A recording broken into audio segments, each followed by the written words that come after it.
할렐루야, 잘 지내셨습니까? 네. 오늘 찬양인도 시작할 때 우리 경제 형제께서 밖에 나가서 놀고 싶은데 다 들어오셔서 너무 좋다고 이야기했는데요. 저도 동감입니다. 저도 나가서 놀고 싶거든요. 오늘 맛있는 거 먹을 수 있는 날인데 오늘 예배 기억하고 와주셔서 너무나 감사합니다. 우리 오늘 말씀의 제목을 함께 해보겠습니다. 말씀의 제목은 그저 따라가기만 한 사람들입니다. 함께 해보겠습니다. 시작. 그저 따라가기만 한 사람들. 그렇습니다.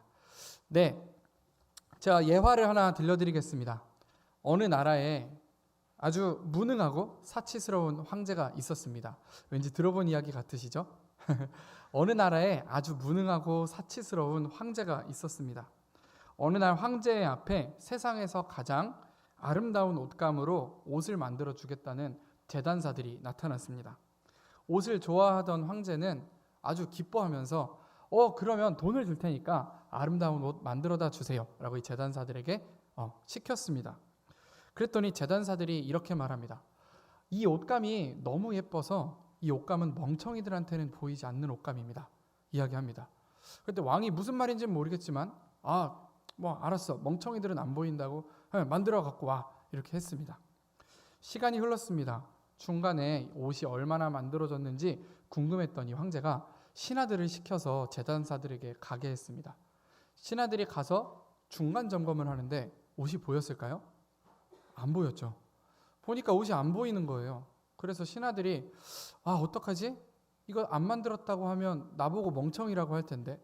그래서 고민하다가 돌아가서 황제에게 옷이 아주 잘 만들어져 있다고 거짓말을 합니다.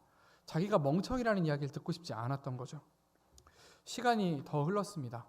이제 제단사들이 옷을 완성했다면서 황제에게 가지고 왔습니다. 그런데 문제가 생겼어요. 황제가 옷이 보였을까요? 안 보였습니다.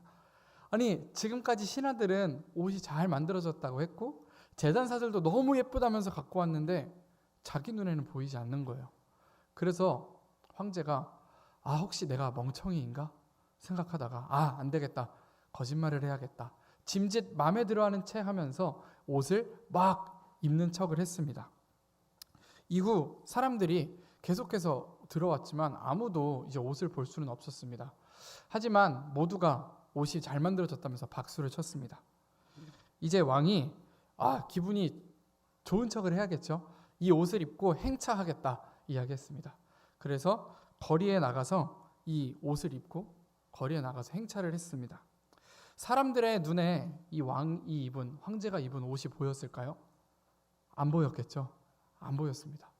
사람들의 눈에 보이는 건 사실 빨개 벗은 채로 말을 타고 가고 있는 임금일 뿐이었습니다. 그런데도 사람들은 앞다투어서 옷이 너무 이쁘다면서 황제에게 박수를 쳐가면서 그 행차에 참여했습니다. 자기만 빼고 다들 옷이 보이나 보다, 다들 똑같이 생각하면서 자기가 멍청이가 되지 않으려고 다들 똑같이 행동을 했습니다. 그런데 거기 있던 한 꼬마가 임금님 빨개 벗었는데요? 라고 소리를 질렀고, 그때 사람들이 알게 됐습니다. 나만 안 보이는 게 아니구나. 다 안 보이는 거였는데, 하지만 모두가 이것을 깨달았음에도 불구하고 멈출 수 없었습니다. 그래서 임금님도 창피하지만 그 행차를 이어갔고, 사람들은 계속해서 박수를 치고 신하들도 계속해서 아부를 하면서 이 행차를 이어나갔다는 우스꽝스러운 이야기입니다. 이 이야기는 제가 언젠가 설교할 때 한번 들려드린 적이 있었던 것 같아요. 혹시 기억나십니까? 만약에 안 난다면 잘 됐네요. 네, 이 이야기는 벌거벗은 임금님이라고 하는 안데르센의 우화 중 하나입니다. 사치스러운 왕과 바보 같은 왕의 허영심을 꼬집는 내용입니다만, 조금만 시선을 돌려서 보면 바보 같은 왕을 따르느라고 함께 바보가 돼버린 그런 백성들을 보실 수 있을 것입니다. 지금 청년부에서 4주째 성경 공부를 진행 중인데요. 어제도 이제 모였어요. 4주차 모여서 이제 구약을 끝냈는데요. 성경 공부 끝나고 이런저런 이야기를 나누던 중에 히틀러에 대한 이야기가 나왔습니다. 여러분, 히틀러가 처음 독일에 막 이렇게 등장했을 때 사람들이 히틀러를 욕했을까요? 아니면 칭찬했을까요? 네, 칭찬했습니다. 왜냐하면 그 당시에 독일 사람들에게는 독일을 위한 정책이 필요했어요. 이 독일 안에 있는 유대인들을 위한 정책이 아니라 독일 사람들이 더 잘 먹고 독일 사람들이 잘 살 수 있는 정책을 내주는 사람이 필요했습니다. 그런데 혜성같이 독일 민족주의자 히틀러가 등장한 거예요. 그랬더니 앞다투어 교회들에서는 히틀러를 칭찬하기 시작했습니다.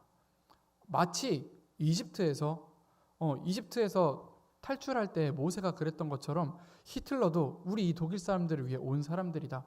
거의 예수님에 빗대어 가면서 앞다투어 교회에서는 히틀러를 칭찬하고 그 히틀러를 위해 예배를 드리기도 했습니다. 기도하기도 했고요.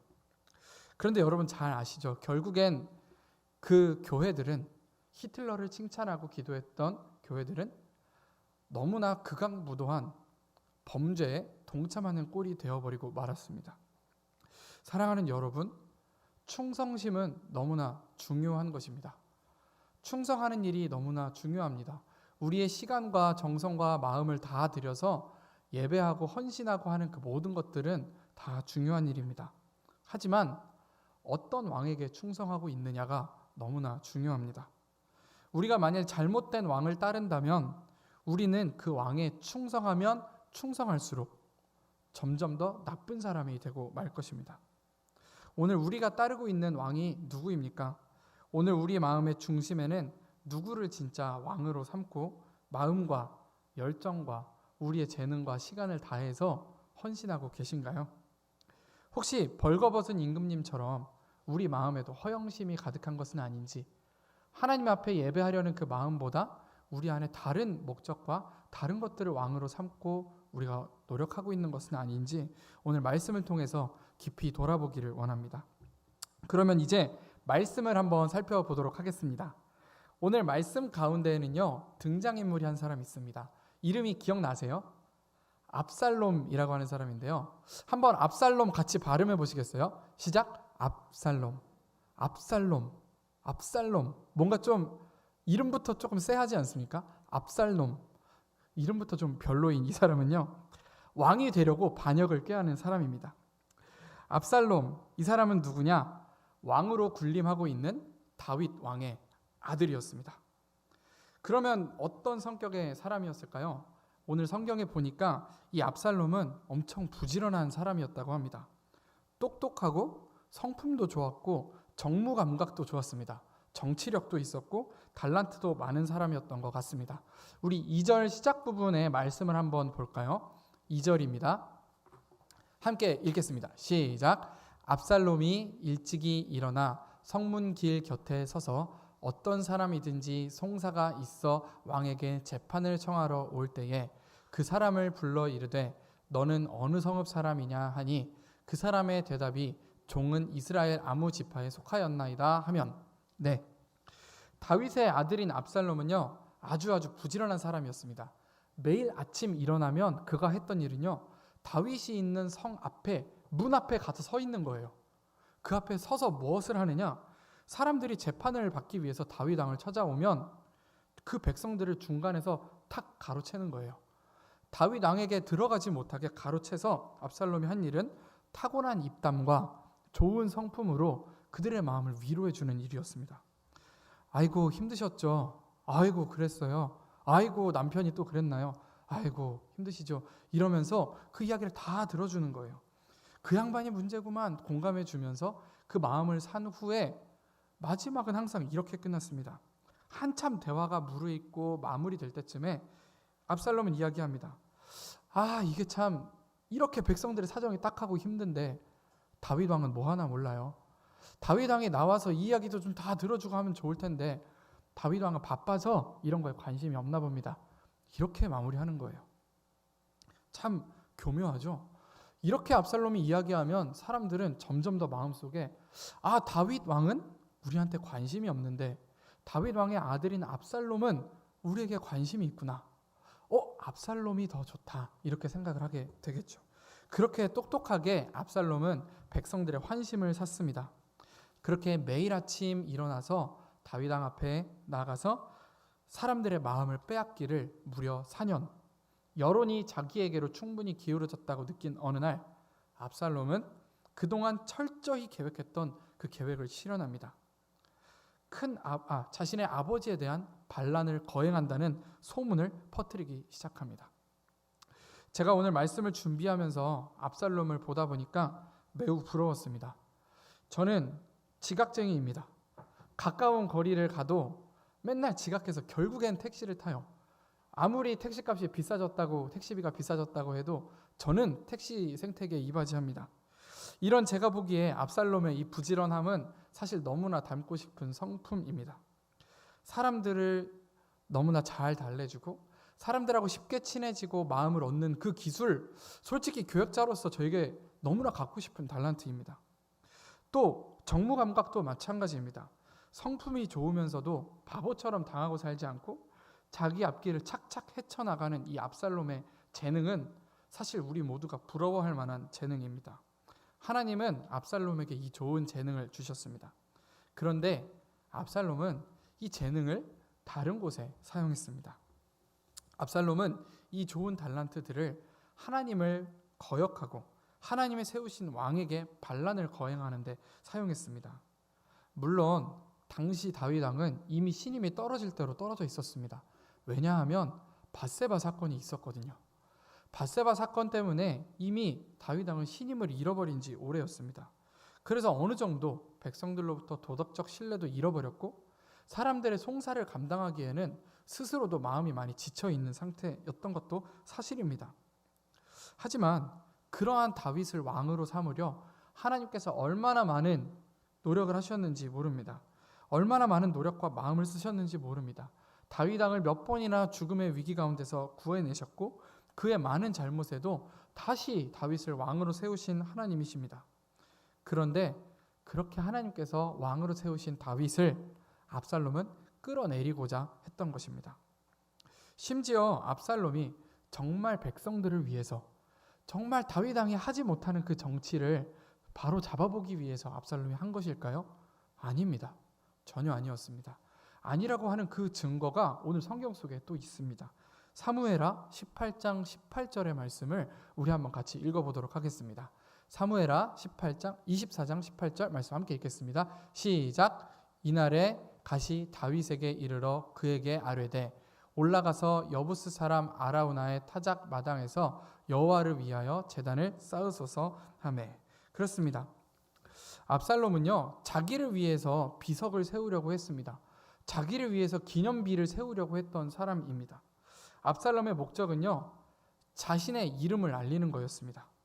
그렇기에 살아있는 자기 자신을 위해서 기념비를 세우려고 한 것입니다. 하나님께서 압살롬에게 주신 그 모든 재능을 압살롬은 자기의 이름을 알리는 데 사용하고자 했습니다. 오늘 이 말씀을 나누고 있는 우리들도 때때로 우리에게 주신 많은 달란트들로 교회에서 헌신하고 또 주위 사람들에게 봉사하고 사랑합니다.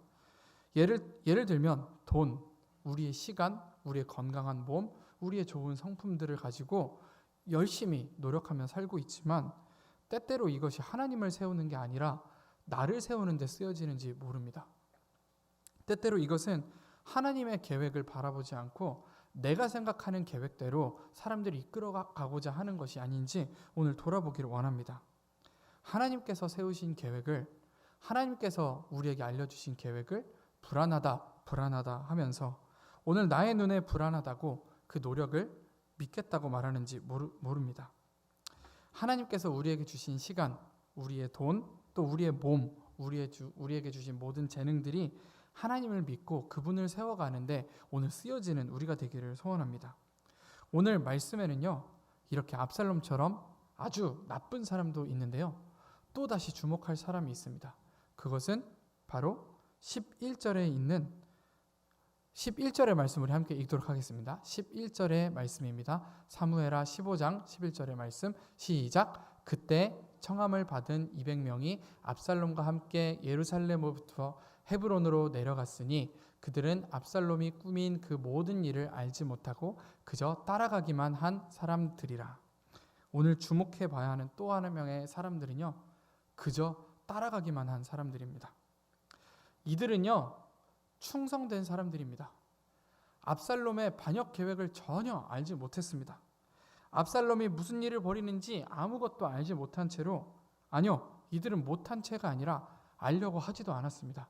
그냥 압살롬이 자기들에 대해서 좋은 말을 해주니까, 자신들의 말을 들어주고 자신들을 위로해주니까 그냥 압살롬의 말을 믿고 따라간 사람들이었습니다. 자신들이 평생 살아온 그곳을 떠나 그 먼 곳 헤브론까지 이주하면서도, 가족을 다 데리고 먼 헤브론까지 가면서도 압살롬이 어떤 사람인지 알아보려 하지 않았습니다. 한 번도 의심하지 않았던 것입니다. 압살롬이 베풀었던 친절과 그 감언 이설들에 속아서 무조건 그를 따랐던 것입니다. 이들의 잘못은 무엇일까요?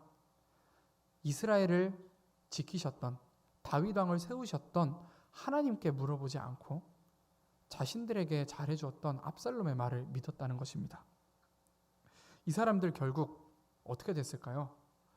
결국 하나님의 뜻을 거역한 압살롬은요, 도망치다가 나무에 머리카락이 걸려서 죽고 맙니다. 그리고 압살롬을 그저 따라가기만 했던 이 사람들도 함께 싸우다가 많은 이들이 전쟁터에서 죽고 맙니다. 그리고 남은 자들도 이스라엘 전역에 흩어져 버리고 맙니다. 오늘 예배 자리에 나오신 여러분, 진짜 내 삶을 책임지고 걸음걸음 인도하시는 이는 하나님이십니다. 우리가 우리의 신앙의 방향을, 우리의 믿음의 방향을 물어보아야 할 대상은 다른 어떤 셀 리더도 아니요, 소그룹 리더도 아니요, 교역자도 아니요, 하나님이십니다. 우리가 우리의 이름을 알리고자 우리의 허영심과 채통을 지키기 위해 우스꽝스럽고 거짓된 길을 걸었던 벌거숭이 왕 압살롬 같은 그런 왕을 따르지 않기를 원합니다. 또한 그렇게 우스꽝스러운 왕을 따르느라고 함께 우스꽝스러워진 백성들이 우리가 되지 않기를 원합니다. 충성하는 백성은 좋은 백성입니다. 그러나 누구에게 충성하는지 묻지 않는 백성들은 나쁜 백성들입니다. 오늘 말씀을 정리하도록 하겠습니다. 오늘 말씀 가운데서 우리는 압살롬이 하나님께 받은 그 모든 재능들을 잘못된 곳에 사용하는 것을 보았습니다. 하나님보다 나를 세우려는 목적으로 눈속임하면서 사용하는 것을 보았습니다. 그리고 또 다른 인물들을 보았습니다. 그들은 압살롬을 맹신하고 이유도 묻지 않은 채로 자신의 삶의 안위에 속아서, 내게 달콤한 말을 속삭이는 사람들에 속아서 그저 무조건 따르기로 한 어리석은 백성들이었습니다. 오늘 우리는 우리 자신에게 두 가지를 묻기를 원합니다. 첫 번째는 우리의 믿음은 무엇을 위한 것입니까? 하는 것입니다. 오늘 우리의 믿음은 나 자신을 세우는 것 아니라 하나님을 세우는 데 사용되기를 원합니다. 두 번째는 우리는 누구를 믿고 있느냐 하는 것입니다. 여러분은 누구를 믿고 계십니까? 주변에 있는 존경하는 장로님, 권사님 혹은 교역자 아니었으면 좋겠습니다. 오직 하나님의 시선을 통해서 하나님만을 신뢰하면서 나아가는 우리 모두가 되기를 간절히 소원합니다. 그럴 때에 우리가 더욱 깊은 곳으로 한 발짝 더 성장하는 그리스도인 될 것을 간절히 믿음으로 고백합니다. 제가 기도하겠습니다. 사랑이 많으신 하나님, 오늘 저희의 아름다운 충성이 잘못된 곳에 사용되지 않기를 원합니다. 우리에게 아름다운, 우리에게 듣기 좋은 이야기를 속삭여주는 사람들을 그저 맹신하는 것이 아니라 언제나 하나님의 말씀에 귀 기울이면서 하나님께 물어 나아갈 수 있는 성숙한 그리스도인 될 수 있도록 이 시간 저희를 인도하여 주시옵소서. 오늘 예배 이후에 살아갈 한 주간의 삶 가운데에서도 하나님만을 왕으로 고백하면서 나아갈 수 있는 그러한 그리스도인 될 수 있도록 축복하여 주시옵소서. 사랑이 많으신 예수님의 이름으로 기도드립니다. 아멘.